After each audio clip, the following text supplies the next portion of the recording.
આ વખતે નામ તમે લખાવજો સારું બહુ રજ પડવા માટે.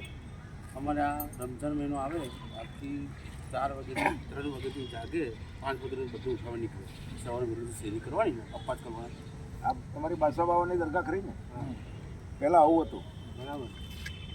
મોહમ્મદ આપણા ગુલામ હુસેન ચાચા અને બીજા ટ્રસ્ટીઓ હતા, બરાબર છે ને?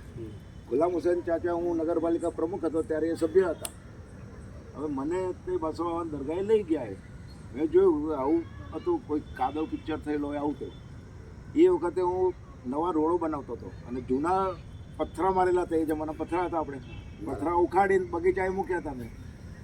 એટલે મને વિચાર આવ્યો, મેં કહ્યું આ બાદશાહ બાવાની દરગાહે આ પથ્થર લગાડી દઈએ બધે તો ચોખ્ખાઈ રહે.